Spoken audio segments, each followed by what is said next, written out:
অমরের মতো মানুষ পৃথিবী তার দ্বিতীয়টা আসবে না। যে অমরের ব্যাপারে রাসূল নিজে বলেছেন, অমর ফিল জান্নাহ, অমর জান্নাতের বাসিন্দা। অমরে ফারুকের মতো দামি মানুষ পৃথিবী তার দ্বিতীয়টা আসবে না। সেই অমরে ফারুকের মতো মানুষ ঈদের দিন আনন্দ না করে গোটা মাস রমজানের রোজা রেখে ঈদের দিন ঈদুল ফিতরের মাঠে না গিয়ে তিনি বাড়িতে হাওয়া মাওয়া করে কাঁদতেছে। অর্ধ দুনিয়ার শাসনকর্তা তাকওয়া কাকে বলে দেখেন, চোখের পানি ফেলে ফেলে কান্দেন। সমস্ত মুসল্লিরা ঈদগাহে সমবেত হয়ে গেছে, ওমরে ফারুকের আনাগোনা নাই। কয়েকজন মুসলমান গিয়ে, কয়েকজন সাহাবী গিয়ে তার বাড়িতে নক করছেন, ভাই ওমরে ফারুক আপনি কোথায়? দরজা খোলা মাত্রই দেখা গেল ওমরে ফারুক সিজদায় পড়ে পড়ে ডুকরে ডুকরে বাচ্চাদের মতো কাঁদতেছে। ছোট্ট ছোট্ট বাচ্চার মতো হাওয়া মাওয়া করে সিজদায় পড়ে পড়ে কাঁদতেছেন। সালাম যখন তিনি ফিরলেন, প্রশ্ন করা হলো, আমিরুল মুমিনিন, হাজার হাজার মুসল্লি জানান, হাজার হাজার মুসল্লি তারা ঈদগাহের মাঠে প্রস্তুতি নিয়েছে নামাজ পড়ার জন্য আপনার পেছনে, আপনি ইমাম, আপনি নাই, নামাজ বন্ধ হয়ে আছে, ঈদের নামাজ বন্ধ হয়ে আছে, আপনি কখন যাবেন? ওমরে ফারুক বলছেন, তোমরা আনন্দ করছো ভালো কথা, ঈদের দিনটা তোমরা পেয়েছো, আনন্দ করছো, হয়তো তোমরা সিগন্যাল পেয়েছো রমজানের মাধ্যম দিয়ে আল্লাহ তাআলা তোমাদেরকে মাফ করে দিয়েছেন, কিন্তু এখন পর্যন্ত আমি আল্লাহর কাছ থেকে কোনো সিগন্যাল পাই নাই আল্লাহ আমার রমজানের মধ্য দিয়ে আমার গুনাহগুলো মাফ করেছেন কিনা। এই নেক আমলের সংবাদ একজন ফেরেশতা আকাশে প্রচার করতে থাকেন। সেই প্রচারের সমস্ত ফেরেশতাদের কানে এই প্রচারটা হয়ে যায়। সমস্ত ফেরেশতাকুল এই প্রচারগুলো শুনে আল্লাহর কাছে বলে, আল্লাহ অমক বান্দা তোমার প্রশংসা করেছে, তোমার হুকুম আদায় করেছে, তোমার হুকুমটাকে ফলো করেছে, আমরা সবাই তার জন্য দোয়া করি, আল্লাহ তুমি তাকে তোমার পছন্দের বান্দা বানায় নাও। তাহলে আমাদের জন্য আকাশের ফেরেশতাদের ভিতরে কথা হয় কি হয় না? দোয়া হয় কি হয় না? আবার দোয়া যদি হয়, বদদোয়া হয় কি হয় না? হয়। তাহলে আমরা জনপ্রিয় হতে চাই দুনিয়াতে না আসমানে? বলেন কার কাছে, কোথায় কোথায় জনপ্রিয় হতে চায়? আসমান। এই জন্য ভয় করতে হবে কাকে বলেন তো? এক নাম্বার, আসতে বলবেন না, কাকে ভয় করতে হবে? আল্লাহকে ভয় করতে হবে। এটা এক নাম্বার কাজ। উল্লিখিত আয়াতের ভিতরে আমি চারটা বিষয় উল্লেখ করেছি, চারটা হুকুম আল্লাহ রাব্বুল আলামিন বলেছেন।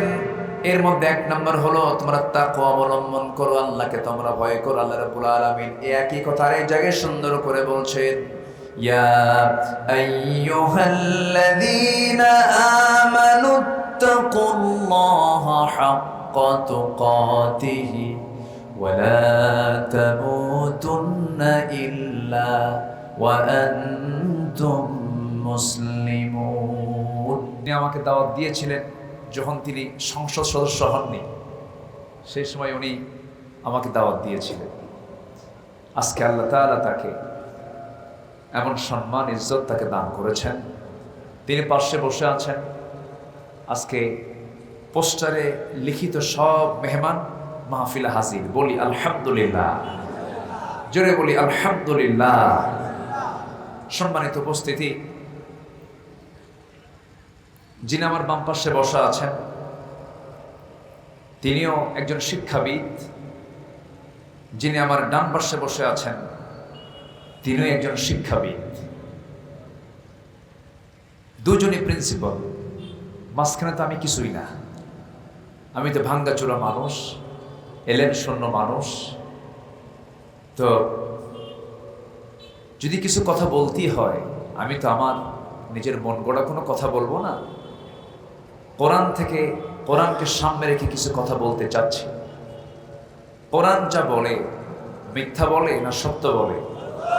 আমরা যদি সত্যবাদী হই, কোরআন যা বলে খারাপ হতে বলে না ভালো হতে বলে? ভালো হতে বলে। আমরা যদি ভালো হই তাহলে কথাগুলো আমাদের ভালো লাগবে। যদি আমরা মিথ্যার আশ্রয় না নেই, মিথ্যাবাদী যদি না হই, তাহলে এই সত্য কথাগুলো আমাদের কাছে তিক্ত মনে হবে না, আমাদের কাছে প্রিয় মনে হবে। আর যদি মিথ্যাবাদীদের যদি মিথ্যাবাদিতার সাথে যদি আমার সম্পর্ক থাকে, যদি আমি আল্লাহ তাআলার নির্দিষ্ট পন্থা অবলম্বন না করে যদি অন্য কোনো পন্থা অবলম্বন করি, তাহলে কোরআনের কথাগুলো ভালো লাগবে না। তো আমরা কোরআন যা বলে আমরা সবাই মানার জন্য শুনতে রাজি আছি তো ইনশাআল্লাহ? জোরে বলি ইনশাআল্লাহ। সম্মানিত ভাইরা, কোরআনে কারীমে আল্লাহ তাআলা, আমি যতটুকু ভাঙ্গাচোরা স্টাডি করেছি, আল্লাহ তাআলার বক্তব্যের মূল নির্যাস কিন্তু একটাই, সেটা হলো তুমি প্যাসেঞ্জার লাইফ ক্রিয়েট করছো, তুমি প্যাসেঞ্জার লাইফ তুমি যাপন করছো। ধরেন আপনি ঢাকা যাবেন, বাগমারা অথবা আপনি পুঠিয়া স্টেশনে গিয়ে আপনি দাঁড়ালেন, একটা বাসে উঠবেন। এই বাসে ওঠার আগ পর্যন্ত যে যাত্রী ছাউনি আছে, যাত্রী ছাউনিতে বসে থেকে অবস্থায় আপনি কি ভাববেন যাত্রী ছাউনি আপনার স্থায়ী বাড়ি? আসতে পারে মনে হবে এরকম? আপনি কি মনে করতে পারেন? যাত্রী ছাউনিতে আমি ততক্ষণ আছি যতক্ষণ না বাসটা না আসে। ঠিক জাস্ট মানে এক্সাম্পল, এটা দুনিয়াটা আমার আপনার কাছে মনে করতে হবে যাত্রী ছাউনির মতো। কি ছাউনির মতো বলেন তো? যাত্রী ছাউনির মতো। জাস্ট আমি কিছুক্ষণ আছি, আমি এরপরে আলেমে বারজাখ পার হয়ে হাশর, মিজান, পুলসিরাত অর্থাৎ আলামুল আখিরাহ, জাস্ট রেজারেকশন ডের আমি মুখোমুখি হতে যাচ্ছি। এরপর আমার আপনার জন্য দুটো পথ খোলা আছে, একটা হলো জাহান্নাম, আরেকটা কি? আরেকটা হলো জান্নাত, আরেকটা কি? জাহান্নাম। জান্নাত এবং জাহান্নাম তৈরি করে রেখেছেন, প্রস্তুত করে রেখেছেন তিনি আমার কে বলেন তো? এই দুটো জায়গাতেই আল্লাহ কাকে ঢুকাবেন বলেন তো? বান্দা কি ঢুকাবেন? বান্দাটা বানিয়েছেন কে? আবার জাহান্নামে ঢুকাবেন কে? দোষটা কার? আওয়াজ কিন্তু কমে গেছে। দোষটা কার? আমাদের দোষ। ধরুন এই যে দুজন শিক্ষক, আচ্ছা কোন শিক্ষক কি চায় যে তার ছাত্রটা ফেল করুক? বলেন, কেউ চায়? শিক্ষকের চাওয়া হলো প্রত্যেক ছাত্রই আমার পাশ করুক।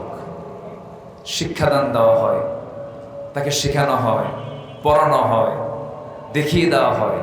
এরপরেও সব ছাত্র কি পাশ করে? না কিছু ছাত্র ফেল করে? এই যে কিছু ছাত্র ফেল করলো, কিছু ছাত্র পাশ করলো, তাহলে এই যারা ফেল করলো তাদের ফেল করার কারণ মনে হয় শিক্ষকরা নাকি? শিক্ষকদের কি কোনো দোষ দেওয়া যাবে এখানে? শিক্ষকের চেষ্টার কমতি নেই, কিন্তু শিক্ষক কিন্তু জানেন যে আমার কোন ছাত্রটা ফেল করবে আর কোন ছাত্রটা পাশ করবে। এটা কিন্তু শিক্ষক জানেন, কারণ শিক্ষক তো ক্লাস নিয়েছেন। ঠিক তেমনই আল্লাহর ইলমে এটা আছে যে কে ফেল করবে, কে জান্নাত পাবে আর কে জান্নাত পাবে না, এটা আল্লাহ জানেন। কিন্তু পরীক্ষা তো বান্দা দেবে, পরীক্ষার হলে বান্দা অবস্থান করবে। কৃতকার্যতা আর অকৃতকার্যতা এটা সম্পূর্ণ দায়ভার হতে হবে যে পরীক্ষা দিচ্ছে।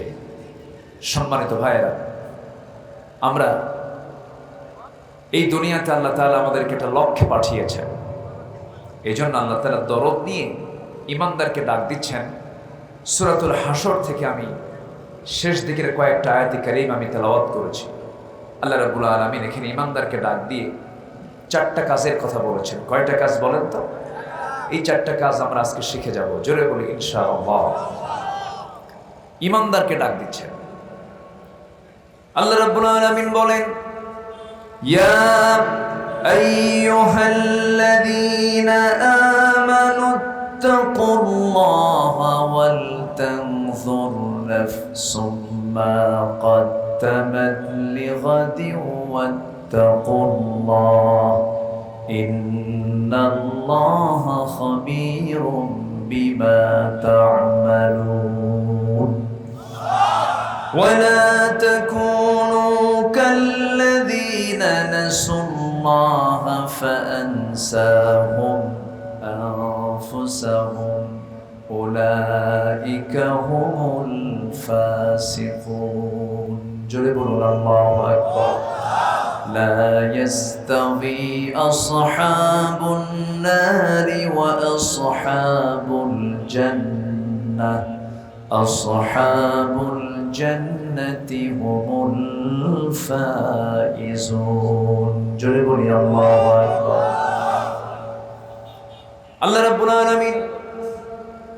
ইমানদারকে ডাক দিচ্ছেন, ও বিলিভার্স, ও বিশ্বাসী যারা ঈমান এনেছ, ঈমানের দাবিতে যারা বলিয়ান হয়ে আছো, যারা বলছো আমি ঈমানদার, তাদেরকে আল্লাহ রাব্বুল আলামিন ডাক দিচ্ছেন। এরকম করে ইয়া আইয়ুহাল্লাযীনা আমানু বলে আরো একাধিক জায়গায় সম্বোধন করে ডাক দিয়েছেন। আবার ইয়া আইয়ুহাল ইনসান বলেও ডাক দিয়েছেন, ইয়া আইয়ুহান নাস বলেও ডাক দিয়েছেন। আল্লাহ রাব্বুল আলামিন এই জায়গায় ডাক দিয়ে বলছেন, বান্দারে, এক নাম্বার কাজ হবে তুমি কাউকে ভয় করবে না। জীবন চলাচলে জীবনের সকল জায়গায় তোমার দায়িত্ব হলো ভয় করতে হবে একমাত্র কার? আসতে বলবেন না, কার? আল্লাহর ভয় তোমরা করো। আল্লাহর ভয় মানে হলো, বান্দা তুমি চলতে নিয়া তোমার লাইফ স্টাইল, তোমার জীবন পদ্ধতি, তোমার গোটা জীবনের যে কর্ম পদ্ধতি, এটাকে পরিচালনা করতে গিয়া কারো হুকুম, কারো আইন কানুন মেনে চলা যাবে না। প্রত্যেকটা জায়গায় আমি আল্লাহ আমার আইন কানুনকে মেনে চলবে, পদ্ধতিগুলো মেনে চলবে। এটাই হলো আমার প্রতি ভয় দেখা, আমার প্রতি ভয় থাকা, আমার প্রতি সম্মান রাখা। আমি যে তোমার রব, আমি যে তোমার প্রভু, আমি যে হুকুমগুলো করেছি সে হুকুমগুলো তোমার মেনে নেওয়া তোমার জন্য দায়িত্ব। আমাকে তুমি যদি ভয় করতে পারো, আল্লাহ রাব্বুল আলামিন এই তাকওয়ার ফলাফল বহু জায়গায় দিয়েছেন। এক জায়গায় সুন্দর করে বলছেন, ওয়া আম্মা মান খাফা মাকামা রাব্বিহি ওয়া নাহান নাফসা আনিল হাওয়া ফাইন্নাল জান্নাতা হিয়াল মাওয়া। জোরে বলুন আল্লাহু আকবার। আল্লাহ রাব্বুল আলামিন বলেন, যার দিলের মাকামে আমার ভয়টা ইস্তেকামাত হয়ে যাবে, আমার ভয়টা বদ্ধমূল হয়ে যাবে, আমি আল্লাহ রাব্বুল আলামিন ঘোষণা করছি, যারা নফসের দাসত্ব না করে আমার গোলামি যারা করবে, আমি আল্লাহ রাব্বুল আলামিন 8টা জান্নাতের অন্যতম একটা জান্নাত, জান্নাতে মাওয়া, আমি তার জন্য বরাদ্দ করে দেব। তাহলে এই দিলে ভয় যদি রাখতে হয়, কার ভয়টা রাখবো? আসতে বলবেন না, কার ভয়টা রাখবো? আল্লাহ ছাড়া কাউকে ভয় করা কি জায়েজ আছে নাকি? পৃথিবীর মানুষ কি মানুষকে ভয় করতে পারে? মানুষ ভয় করবে কাকে? আসতে বলবেন না, কাকে? সবচাইতে আমাকে বড় পুরস্কার দিতে পারেন তিনি কে? সবচাইতে বড় ভয়ঙ্কর শাস্তি দিতে পারেন আমাকে তিনি কে? আল্লাহ পাক। ইউআযযিবু মান ইয়াশা ওয়া ইয়াগফিরু লিমান ইয়াশা। আল্লাহ যাকে চান শাস্তি দেন, আল্লাহ যাকে চান ক্ষমা করে দেন। এখন বিষয়টা হলো, শাস্তির কিন্তু ক্লাস আছে। যেরকম আপনি একজনকে চপেটাঘাত করলেন, থাপ্পড় মারলেন, থাপ্পড় মারলে কিন্তু আপনার ফাঁসি হবে না, বড় জোর হয়তো এটার জন্য কিছু লঘু শাস্তি আপনার হবে। কিন্তু আপনি একজনকে খুন করে ফেললেন, খুনের শাস্তি আর থাপ্পড় মারার শাস্তি কি একরকম? একরকম না। শাস্তিও কি একরকম না। তো জাগতিক জীবনে বান্দা যার নাম, তার কিছু ভুলভাল হবে, তার কিছু ভুল হয়ে যাবে, ঘটে যাওয়া কিছু ভুল হবে, এটা বান্দার বৈশিষ্ট্য। এটা ফেরেশতার কোনো ভুল হবে না। ফেরেশতার ভুল করার কোনো যোগ্যতাও আল্লাহ দেন নাই। ফেরেশতার ভিতরে কোনো কামনা বাসনা দেননি। সম্পদের মোহ, তারপরে যৌবনের মোহ, নারীর প্রতি টান, অর্থের প্রতি টান, এগুলো ফেরেশতাকে দেওয়া হয়নি। কিন্তু এটা আছে বান্দার মধ্যে। এটা দিয়েছেন কে? আসতে বলবেন না, দিয়েছেন কে? আল্লাহ তাআলা। দেওয়ার কারণে বান্দার কিছু ভুল হতে পারে, ভুল হবে। কিন্তু আল্লাহ বলছেন, বান্দা তুমি কি জানো, তোমার ভুল হয়ে যাক, কিন্তু ভুলটা যদি হওয়ার সঙ্গে সঙ্গে তুমি যদি আমার কাছে তওবা করে মাফ চাও, আমি তোমাকে মাফ করে দেব। আস্তে কয় সুবহানাল্লাহ। এবং আল্লাহ তাআলা এত দয়ালু যে দুনিয়ার কোনো থানায় তোমার নামটা একবার যদি কালো তালিকায় ওঠে, আমৃত্যু তুমি যদি জগতের সেরা মানুষও হয়ে যাও, ভালো মানুষও হয়ে যাও, থানার তালিকায় কিন্তু তোমার নামটা কালো তালিকা থেকে বাদ যায় না। কিন্তু আল্লাহ রাব্বুল আলামিন বলেন, বান্দারে তুই যদি আমার দিকে তওবা করে ফিরে আসিস, ইল্লা মান তাবা ওয়া আমানা ওয়া আমিলা সালিহান ফাউলাইকা ইউবাদদিলুল্লাহু সাইয়্যাতিহিম হাসানাত। জোরে বলো আল্লাহ, জোরে বলো আল্লাহু আকবার। যারা তওবা করবে, ঈমান আনবে এবং আমলে সালেহ করবে, ঈমান থেকে আল্লাহ রাব্বুল আলামিন মাঝখানে দিয়েছেন, কারণ আপনি যদি ফিরেই না আসেন ঈমান তো আপনার থাকবে না। আল্লাহকে তওবার কথা বলেছেন এবং তওবা নামে একটা সূরা আছে না নাই বলে আছে।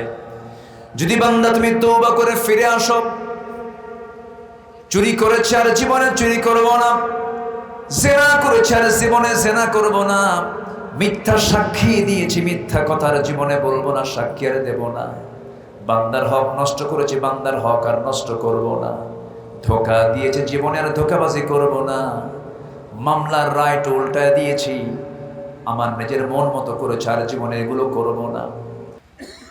ও আল্লাহ, তোমার পথে আমি ফিরে আসলাম। চোখের পানি বান্দা তুমি যদি ফেলে যদি তওবা করতে পারো, আল্লাহ বলেন বান্দা তোর চোখের পানি যদি তওবার মধ্য দিয়ে আমার কাছে আসে, যদি 7 সমুদ্রের পানি দিয়া জাহান্নাম কখনো নিভাতে পারবি না, কিন্তু তোর এক ফোঁটা চোখের পানি আমার ভয়ে যদি তুই কাঁদতে পারিস, 7টা জাহান্নামের আগুন আমি তোর এক ফোঁটা চোখের পানি দিয়ে মুছাইয়া দেব, নিভিয়ে দেব, আমি তোকে জান্নাত দেব এবং তোর সমস্ত সাইয়্যাতকে গুনাহগুলোকে হাসানাত দিয়ে মিটাইয়া দেব। আল্লাহু আকবার বলে। এটা কি আমার কথা, মোল্লার কথা না আল্লাহর কথা? আল্লাহর কথা। শর্ত হলো ফিরে আসতে হবে কার পথে? আসতে বলবেন না, কার পথে? ফিরে আসার পথ এখন আমাদের সামনে বন্ধ আছে না খোলা আছে? মরার পরে আসতে পারেন, মরার পরে বন্ধ, মরার পরে আর সুযোগ পাবেন না। অতএব খোলা থাকবে ততক্ষণ কি জীবিত আছি, যতক্ষণ আমাকে ফিরে আসতে হবে। তাহলে ভয় করবো আমরা প্রথমে কাকে বলেন তো? আসতে ভয় করবো কাকে? আমার জীবনের সকল কাজকর্মের 1 নম্বর রাজসাক্ষীকে। আসতে বলে রাজসাক্ষীকে। দিনের আলোতে মানুষও দেখে, আল্লাহও দেখেন। রাতের আধারে মানুষ দেখে, কিন্তু কে দেখে? সন্দেহ লাগে নাকি আপনাদের? দিনের আলোতে আল্লাহ যা দেখেন, রাতের আধারেও তাই দেখেন। আমার জীবনের সবচাইতে বড় রাজসাক্ষী যদি আমি আল্লাহকে বানাতে পারি, আমার দ্বারা চুল পরিমাণ পাপ কাজ করার কোন সুযোগ আমার হবে না, ঠিক কি না? অতএব আল্লাহকে রাজসাক্ষী বানানোই হচ্ছে আল্লাহর ভয়। আজকে সমাজে হালাল কাজের পরিমাণ বেশি না হারাম কাজের পরিমাণ বেশি? মানবতার পরিবেশ বেশি না হিংসার পরিবেশ বেশি? হিংসা। শিক্ষিত লোকের মাঝেও হিংসা, মূর্খের মাঝেও হিংসা।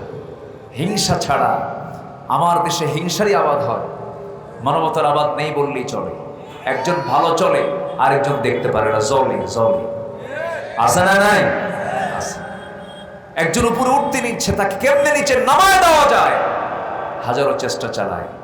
হিংসার ফলাফল জান্নাত না জাহান্নাম? রাসূল বলেছেন এগুলো হলো আত্মার রোগ, নফসের রোগ আছে মেলাগুলো। এর মধ্যে অন্যতম রোগ হলো হিংসা। যে হিংসুক হয় সে নিজেও সুখী হয় না, সে আত্মতৃপ্তি নিয়ে চলতে পারে না। আর যে মানুষকে মাফ করে দেয়, তার চাইতে সুখী মানুষ পৃথিবীতে আর খুঁজে পাওয়া যায় না। আমার নবীজি একদিন এক সাহাবীকে দেখে বললেন, এই সাহাবীটা জান্নাতি। একদিন না, পরপর 3 দিন বললেন। কয়দিন বললেন? 3 দিন। সাহাবা কেরামকে সাথে নিয়ে বললেন, জানো এই সাহাবী না জান্নাতি। দ্বিতীয় দিন আবার বললেন, এই সাহাবীটা জান্নাতি। তৃতীয় দিন আবার বললেন, এই সাহাবীটা জান্নাতি। আমার নবীজির এই কথা শুনে সাইয়েদনা ওমর ফারুক রাদিয়াল্লাহু তাআলা আনহু তিনি ভাবলেন, আহারে রাসূল তো আমার শানে বলেন না, রাসূল তো অমুকের শানে বলেন না, আমার শানে না বলে এই সাহাবীর শানে পরপর 3 দিন বললেন, আমলটা কি? উনি কাঁদতে কাঁদতে চলে গেছেন তার বাড়িতে। গিয়ে বললেন, ভাইরে নবীজি তোমার জান্নাতের সুসংবাদ এতগুলো সাহাবীর সামনে পরপর 3টা দিন বলে দিলেন, তুমি কি এমন আমল করো আমাকে শিখায় দাও। এবার তিনি বলছেন, ভাই ওমর, আপনার সঙ্গে কি আমার কোনোদিন তুলনা হয় নাকি? আপনি তো জান্নাতের আরেক সুসংবাদ প্রাপ্ত সাহাবী। কিন্তু রাসূল জামাল শানে বললেন, কেন বললেন? করলাম, কথাবার্তা বললাম, এই চলাফেরার মাঝে যতগুলো ভুল করে ফেলেছি, যত অপরাধ করে ফেলেছি, প্রতি যত রাগ ক্ষোভ যত গোস্বাগুলো আছে, আমি প্রত্যেক মানুষকে নিজের পক্ষ থেকে মাফ করে দিয়ে ঘুমায়া পড়ি। আমার মনে হয় আল্লাহ তাআলা এই জন্যই রাসূলকে দিয়ে আমাকে এই সংবাদটা পাঠায় দিয়েছে। যে মানুষকে মাফ করতে জানে, আল্লাহ তাকে মাফ করতে জানে। সুবহানাল্লাহ বলবেন না? আপনি প্রতিশোধ নেবেন, প্রতিশোধের মজা হলো কিছুক্ষণ। আপনি মাফ করে দিবেন, মাফ করার মজা হলো আজীবন। কিন্তু আমরা তো তা করি না, আমরা তা বুঝি না। আমরা প্রতিশোধের আগুনে দাউ দাউ করে জ্বলি। কেমনে ওরে শেষ করে ফেলবো, কেমনে ওর ক্ষতি করব। আমি কোরআন হাদিস যতটুকু পড়েছি, গোটা কোরআনে আল্লাহ তাআলা যত হুকুম দিয়েছেন, এর মধ্যে সবচেয়ে আমার কাছে মনে হয় সবচেয়ে শ্রেষ্ঠ কাজ হলো যে মানুষ মানুষের কল্যাণে পাশে দাঁড়াতে পারে। খায়রুন নাস মান ইয়ানফাউন নাস। কিন্তু আজকে আমরা এই মহৎ কাজ থেকে নিজেকে গুটিয়ে রেখেছি। দিন দিন মামলার পরিমাণ কমছে না বাড়ছে? এ তো নিয়ামতের লক্ষণ, তাই না? আসতে করে মামলার পরিমাণ কমছে না বাড়ছে? বাড়ছে। মামলা করা কি এটা কি মহব্বতের লক্ষণ? আমার বন্ধুগণ, কথাই তো কথা বাড়ে, হিংসার ফলাফল হলো রাসূল বলেছেন, ক্বালা ইয়াকুম ফিল হাসাদ ফাইনাল হাসাদা ইয়াকুলুল হাসানাত কামা তাকুলুন নারুল হাতাব। তোমরা হিংসা থেকে নিজেকে গুটিয়ে রাখো। আগুন কাঠখণ্ডকে যেমন জ্বালিয়ে পড়ে ভস্ম করে দেয়, ছাই বানায় দেয়, তেমন হিংসা মানুষের সমস্ত নেক আমলকে জ্বালিয়ে পড়ে ছাই করে দেয়। অনেকদিন আগে এক মুরব্বীর কাছ থেকে একটা উদাহরণ শুনেছিলাম। গ্রামের মুরব্বী, যারা বয়স্ক মুরব্বী, তাদের কাছ থেকে অনেক চমকপ্রদ কিছু সুন্দর কথা শোনা যায়। তো কোন এক বেচারি যুবক বিয়ে করবে। আগের যুগে বিয়ে করতে যেত ঘোড়ায় চড়ে বিয়ে করতে যেত। তো ঘোড়ায় চড়ে বিয়ে করতে যাবে, গ্রামের এক প্রবীণ মুরব্বীর একটা ঘোড়া আছে। তো তাকে গিয়ে বললো যে, চাচা, আমার অমুক দিন বিয়া, ঘোড়াটা কি দেওয়া যাবে? তো মুরব্বী বয়স্ক মানুষ বেচারি খেপে গিয়ে বলছে, আমি তোরে কোনো ঘোড়া দেবো না, তুই যা। তো ঘোড়া না দেওয়ার স্বীকৃতি যখন দিয়েছে, ছেলেটার মনটা খারাপ হয়ে গেছে, যুবকের মন খারাপ হয়ে গেছে। তো কদরের রাত্রিতে নামাজ পড়তে গেছে। তো নামাজ শেষে দোয়া শুরু করছে হুজুর। দোয়ার মধ্যে এই যুবকটা বলতেছে, আল্লাহ, এই কদরের রাত্রে তোমার কাছে আমার কোনো দোয়া নাই, শুধু একটা দোয়া, বুড়ার যেন ঘোড়া মরে। বুড়ার জন্য কি মরে? ঘোড়া মরে। দোয়াটা কইরা চলে আসছে বাড়িতে। বাড়িতে এসে দেখে ওর মার চোখে পানি। মা কান্দে। কে মা, তুমি কাঁদো কেন? কে বাবা, তোর গরুটা মরে গেছে। কথা কি বুঝতেছেন আপনারা? তাহলে দোয়া করলো কি মরার জন্য? কিন্তু মালাকুল মউত ঠিকই আসছে, কিন্তু মরল কি ঘোড়া না কি মরল? কার গরু মরছে? যাই দোয়া করছে। Just example. আপনি অপরের জন্য যা চাবেন, যদি কল্যাণ চান, এটা আপনার জন্য কল্যাণ হবে। অপরের জন্য অকল্যাণ চাবেন, আপনার জন্য সে অকল্যাণ বয়ে আসবে। হারাম দিকে যাব না আমরা। হারামের কোনো বরকত নেই। একটা হাদিসের ব্যাখ্যায় পড়লাম, সুদের গড়া সম্পদের মেয়াদ হলো 40 বছর। টিকসই নয়। হারাম কখনো টিকে না, অন্যায় কখনো টিকে না, জুলুম কখনো টিকে না। সম্মানিত ভাইয়েরা, সাদ্দাত দুনিয়ায় কল্পিত জান্নাত বানিয়েছিল জুলুম করে। সাদ্দাত কি তার কল্পিত জান্নাতের মধ্যে পা রাখতে পেরেছিল? পারেনি। ফেরাউন চেয়েছিল মুসা আলাইহিস সালামকে তার সদল বলে দরিয়ার ভিতরে পানিতে চুবায়া মারতে। পেরেছিল? পারেনি। কারণ এগুলো জুলুম। এগুলো কি বলে? জুলুম। নমরুদ চেয়েছিল ইব্রাহিম আলাইহিস সালামের তাওহীদি এই আন্দোলনকে নিভিয়ে দেওয়ার জন্য পারে নাই। নমরুদের জন্য বরাদ্দ ছিল হলো ন্যাংরা মশা। আসতে কোন কেন? ফেরাউনের জন্য বরাদ্দ ছিল হলো নীল দরিয়া। আজকের সমাজেও যারা জুলুম করে, অত্যাচার করে, কোন কিছুর সফলতার মুখ দেখতে চান, শিক্ষা নিন ফেরাউনদের ইতিহাস থেকে। 1600 বছর হায়াত পাওয়ার পরেও, 1600 বছর এই বিশাল জিন্দেগি পাওয়ার পরেও আল্লাহ ফেরাউনকে ধরেছেন 1600 বছরে কয়দিন? আসতে বলবেন না কয়দিন? একদিন ধরেছেন। সম্মানিত ভাইয়েরা, হারাম কোনো পথে যাব না, জুলুমের পথে যাব, তো কোনো আরাম নাই। হারামের কোনো আরাম নাই। একটা প্রবাদ আছে, যে দামে কেনা সে দামেই বেচা। এক বেচারি গোটা রাত পরিশ্রম করে ঘোড়া চুরি করছে। কি চুরি করছে?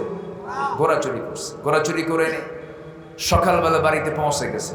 ছেলেকে ডাক দিয়ে বলে, বাবা আমি তো গোটা রাত কষ্ট করে ঘোড়াটা চুরি করে আনলাম, আমার চোখে প্রচুর ঘুম, তুমি একটু ঘোড়াটা বিক্রি করে বাড়িতে আসো। তো ছেলেকে দায়িত্ব দিয়েছে, ছেলে ঘোড়া বিক্রি করতে গেছে। বিক্রেতা এসে বলতেছে, ভাই ঘোড়ার দাম কত? এত। ঠিক আছে, তোমার দামটা আমি দেবো, কিন্তু ঘোড়া তো আমার একটু দেখা দরকার, একটু চড়ি ঘোড়ায় একটু দাবড়াই। তো ঘোড়ার পেটে চড়ে দাবড়ানো শুরু করছে। যে ক্রেতা ঘোড়াটা নিয়ে ওই যে দাবড়ান শুরু করছে, আর সে আর ফেরত আসে না। এক বিকাল চলে গেছে, আর ফেরত নাই। ছেলেটা বিকাল বেলা বিক্রিত করতেই পারলো না, চলে আসছে বাড়িতে ব্যর্থ হৃদয় নিয়ে। বাবা ঘুম থেকে উঠে বলতেছে, বাজান ঘোড়ার দাম কত? ঘোড়া কত দিয়ে বেচলে? কাব্বা, যে দামে কেনা সেই দামেই বেচা। যে দামে কেনা সে দামেই বেচা। অন্যায় করে, অন্যায় পথে থেকে আমি আপনি টিকতে পারবো না। এটা আমার কথা নয়। কার কথা? আসতে বলবেন না, কার কথা? আল্লাহর কথা। ফেরাউন টিকতে চেয়েছিল, নাম কিন্তু তারও কোরআন শরীফে আসছে। কোরআন মজিদে তার নাম আছে না নাই? আচ্ছা, কোরআন মজিদে অনেক নবীর নাম বাদ পড়ে গেছে। লক্ষ পয়গম্বর আল্লাহ রাব্বুল আলামিন দুনিয়াতে পাঠিয়েছেন, মাত্র 25 জন নবীর নাম কোরআনে উল্লেখ আছে। নবিয়্যিন বলে সম্বোধন করেছেন আল্লাহ, সিদ্দিকিন বলে সম্বোধন করেছেন আল্লাহ, কিন্তু মাত্র 25 জন নবীর নাম আছে। কিন্তু ফেরাউনের নামটা কোরআনে আছে, হামানের নামটা কোরআনে আছে। আমার বন্ধুগণ, কোরআনে কারীমের ভিতরে নমরুদের নাম, নমরুদের ইতিহাস, ফেরাউনদের নাম, ফেরাউনদের ইতিহাস আল্লাহ রাব্বুল আলামিন কোরআনে কারীমের মধ্যে উল্লেখ করেছেন। কিন্তু আপনি গোটা দুনিয়া জুড়ে দেখবেন, প্রত্যেক পিতা তার সন্তানের নাম মুসা রাখে, কিন্তু ফেরাউন রাখে না। ঠিক কিনা? ইব্রাহিম রাখে, কিন্তু নমরুদ রাখে না। মুহাম্মদ রাখে, কিন্তু আবু জেহেল রাখে না। তারাও কিন্তু দাপটে কম ছিল না, তাদের কিন্তু সমাজে কম প্রভাব ছিল না, কম দাপট ছিল না, কম প্রভাব বিস্তার তারাও করে নাই, কিন্তু কেউ তাদের নাম মহব্বত নিয়ে রাখে না।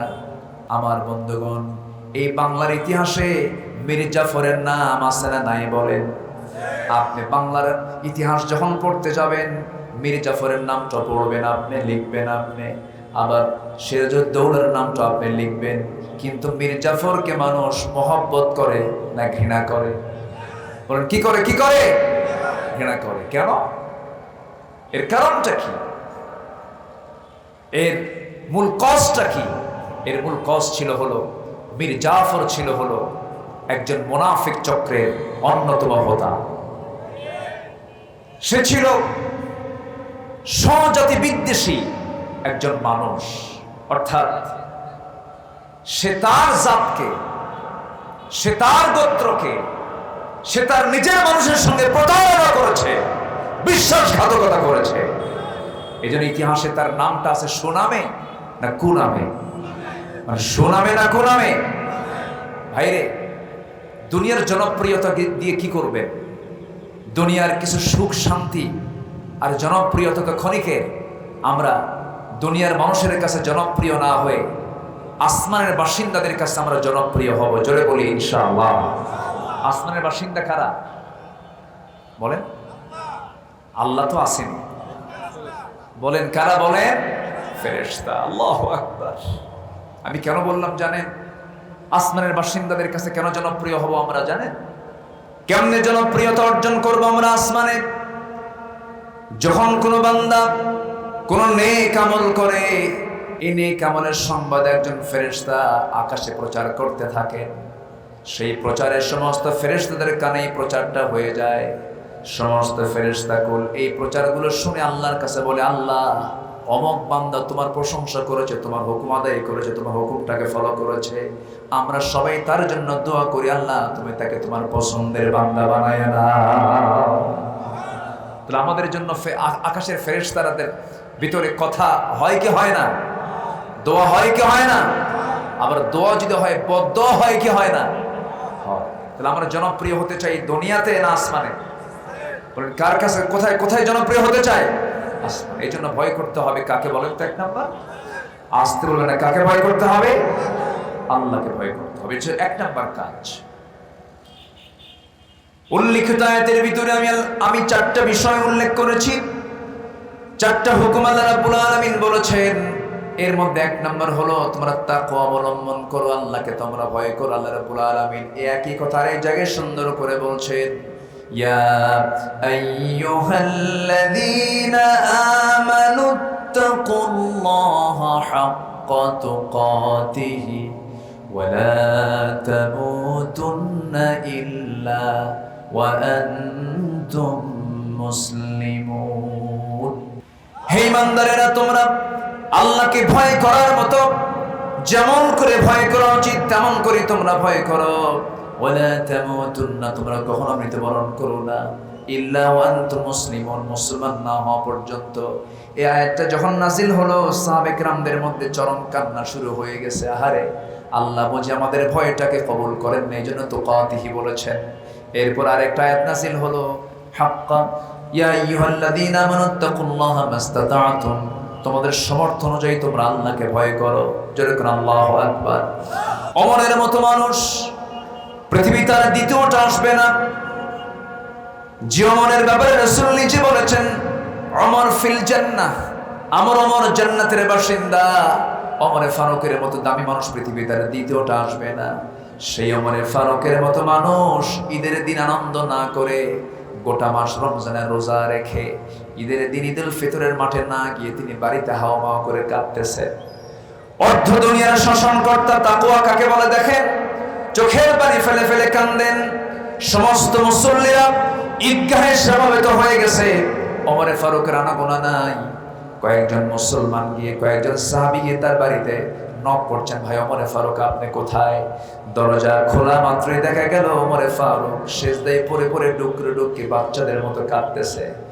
ছোট্ট ছোট্ট বাচ্চার মতো হাওয়া মা করে সেজদায় পড়ে পড়ে কাঁদতেছেন। সালাম যখন তিনি ফিরলেন, প্রশ্ন করা হলো, আমিরুল মুমিনিন, হাজার হাজার মুসল্লি জানান, হাজার হাজার মুসল্লি তারা ঈদগাহের মাঠে প্রস্তুতি নিয়েছে নামাজ পড়ার জন্য আপনার পেছনে, আপনি ইমাম, আপনি নাই, নামাজ বন্ধ হয়ে আছে, ঈদের নামাজ বন্ধ হয়ে আছে, আপনি কখন যাবেন? ওমরে ফারুক বলছেন, তোমরা আনন্দ করছো, ভালো কথা, ঈদের দিনটা তোমরা পেয়েছো, আনন্দ করছো, হয়তো তোমরা সিগন্যাল পেয়েছো, রমজানের মাধ্যম দিয়ে আল্লাহ তাআলা তোমাদেরকে মাফ করে দিয়েছেন, কিন্তু এখন পর্যন্ত আমি আল্লাহর কাছ থেকে কোনো সিগন্যাল পাই নাই আল্লাহ আমার রমজানের মধ্য দিয়ে আমার গুনাহগুলো মাফ করেছেন কিনা। এটার নাম তাকওয়া। এটার নাম কি? তাকওয়া। আল্লাহকে সবচেয়ে কাছে টানতে হবে। ভাইরে, এই যে আমরা বসে আছি, আজকে দুপুরবেলা আমার খুব কাছের মানুষ, পাবনা ইসলামী আলিম মাদ্রাসার একজন প্রভাষক, বড় আলেমে দিন তিনি ছিলেন, মরহুম হয়ে গেছেন, এখন মাকবুর হয়ে গেছেন। দুপুরবেলা আমার আব্দুস শাকুর ভাই, আজকে তার সন্ধ্যায় তার জানাজা হয়েছে। বড় আলেম ছিলেন, লক্ষাধিক মানুষের জানাজার ঢল নেমেছে তার জানাজায়। আব্দুস শাকুর ভাই দুপুরবেলা দুনিয়া থেকে বিদায় নিয়েছেন, মাত্র 35 থেকে 47 বছর বয়স, একজন বড় শিক্ষাবিদ মানুষ। এই যে আমরা বসে আছি, আমার আবুল কালাম আজাদ ভাই, আমার সাইদুর রহমান ভাই এমপি মহোদয়, প্রিন্সিপাল মহোদয়, এই যে আমরা বসে আছি, এখান থেকে আমরা সুস্থ অবস্থায় মাহফিল শেষ করে উঠতে পারবো এমন গ্যারান্টি কি আমরা কেউ দিতে পারবো নাকি? কেউ দিতে পারবো না। মৃত্যুটা এত নিকটে, এত নিকটে, চোখ থেকে কপাল দূরে হতে পারে, কিন্তু মৃত্যু আমার থেকে আরো নিকটে। মৃত্যুটা এত কাছে, হাসতে হাসতে দুনিয়া থেকে বিদায় নেয়, খেলতে খেলতে দুনিয়া থেকে বিদায় নেয়, বক্তৃতা দিতে দিতে দুনিয়া থেকে বিদায় নেয়। এই পার্শ্ববর্তী জেলা নাটোরের সিদ্দিকুর রহমান নাটোরি ভাই ছিলেন, দুনিয়া থেকে বিদায় নিয়েছেন।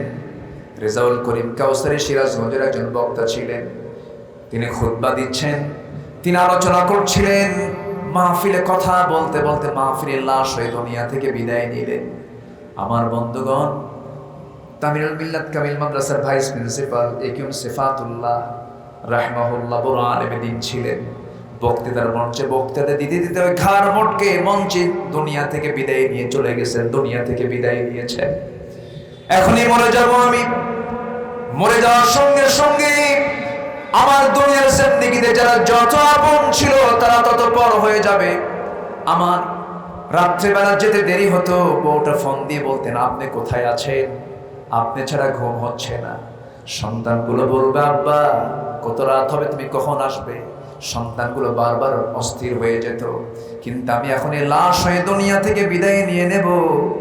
যে শখের বাড়ি ছিল আমার, যে শীতাতপ নিয়ন্ত্রিত ঘরটা ছিল আমার, মারা যাওয়ার সঙ্গে সঙ্গে ওই ঘরে ঢোকার মতো ক্ষমতা আমার আর থাকবে না। ওই ঘরের বাসিন্দারা আমাকে ঘরে তুলবে না, বারান্দায় জায়গা হবে না। ঘরের একটা কোনায়, বাড়ির একটা কোনায় চাদর একটা সুন্দর করে পর্দা দিয়া, চকিতে শোয়া দিয়া গোসল করায় দেবে।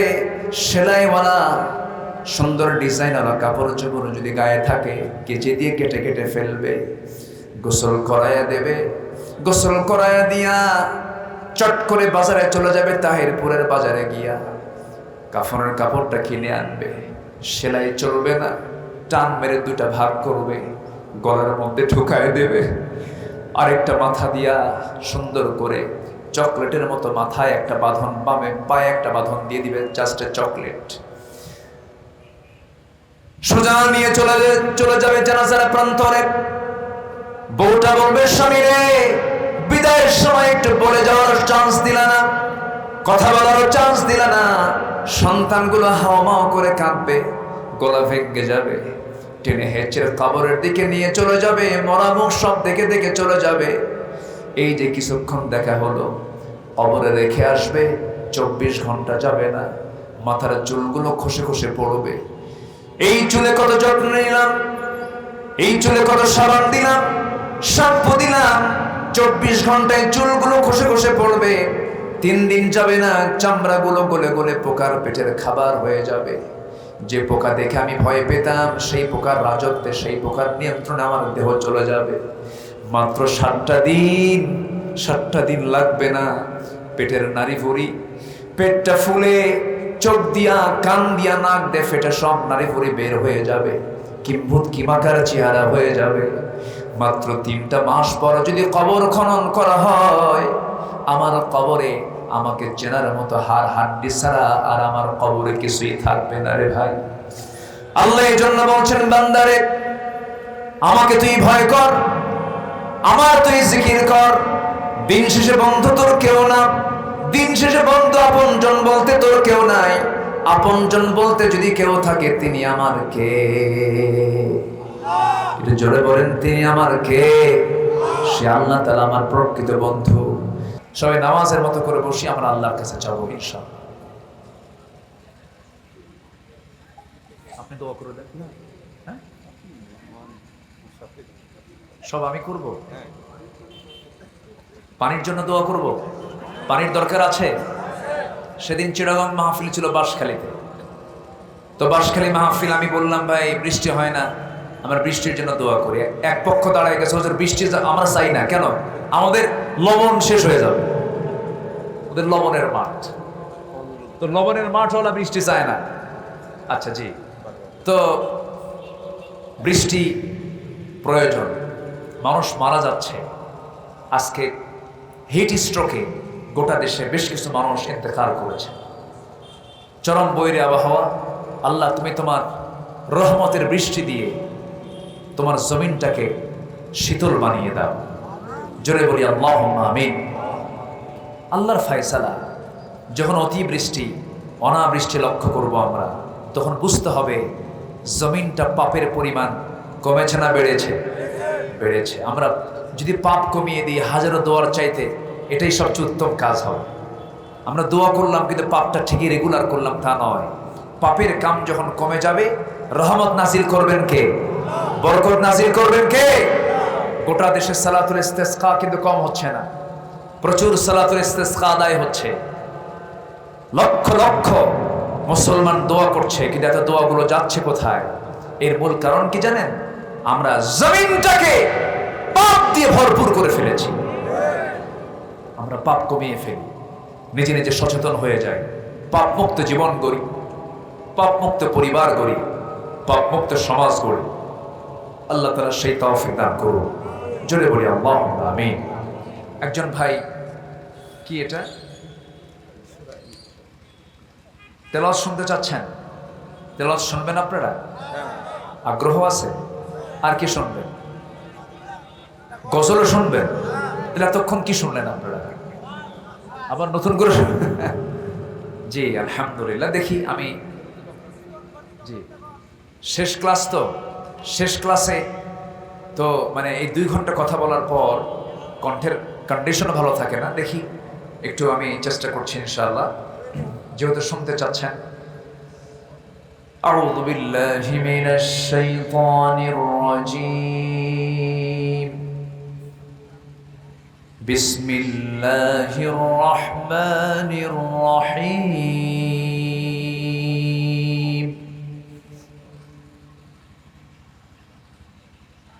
ইয়া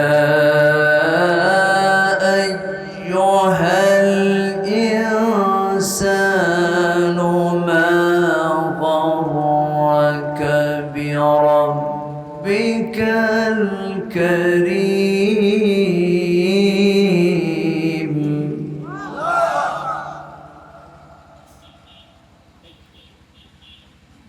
الذي خلقك فسواك فعدلك في أي صورة ما شاء ركبك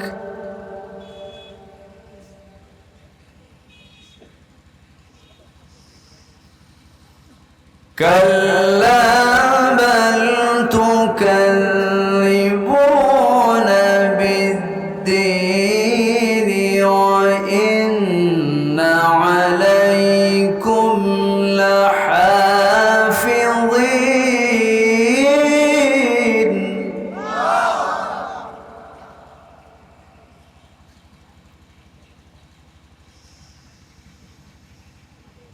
كراما كاتبين يعلمون ما تفعلون إن الأبرار لفي نعيم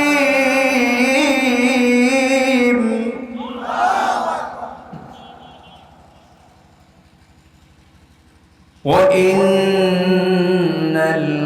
الفجار لفي جحيم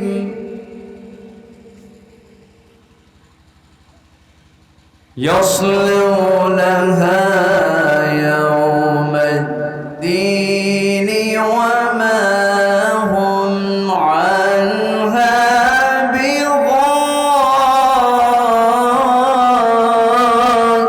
بغائبين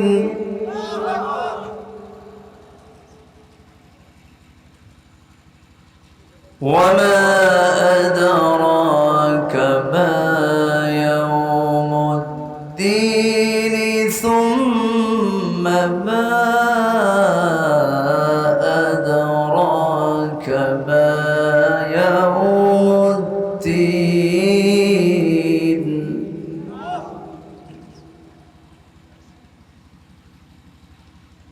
يوم لا تملك نفس لنفس شيئا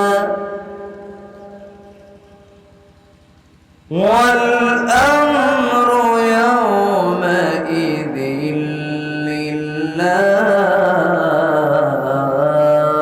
لله صدق الله العلي العظيم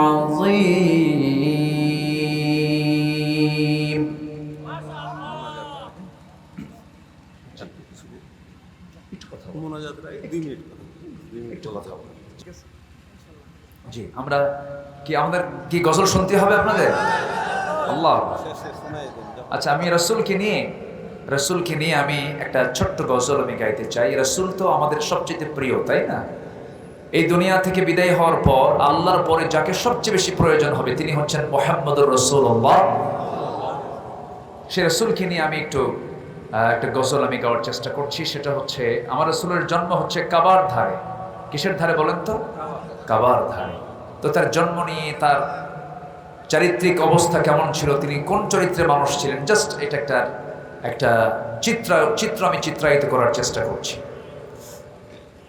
এলোকে কাবার ধারে আধার চিড়ে চিনিস না কি রে এলোকে কাবার ধারে আধার চিড়ে চিনিস না কি রে ওকে ও মা আমেনার কোল জোড়ে চাঁদ জানিস না কি রে এলোকে কাবার ধারে আধার চিড়ে চিনিস না কি রে মুতালিব আজকে কেন বেহুশ হেন বকে খুশির বান বেদনার সুপ্ত ক্ষতে হাত বুলাতে কারে আগমন সাহারার হৃদয় ভরা ঝরনা ধারা বইল না কি রে এলোকে কাবার ধারে আধার চিড়ে চিনিস না কি রে বাগিচায় ছন্দ বিলায় বুলবুলি হয় আজ সে দিওয়ানা চুমু খায় প্রেমের ভাষায় গভীর নেশায় পরওয়ানা গোলাপের অধর ভরে খুশবু ঝরে রয় না বাকি রে এলোকে কাবার ধারে আধার চিড়ে চিনিস না কি রে ওকে ও মা আমেনার কোল জোড়ে চাঁদ জানিস না কি রে জানিস না কি রে জানিস না কি রে এত আসতে মারহাবা আচ্ছা যতটুকু হয়ে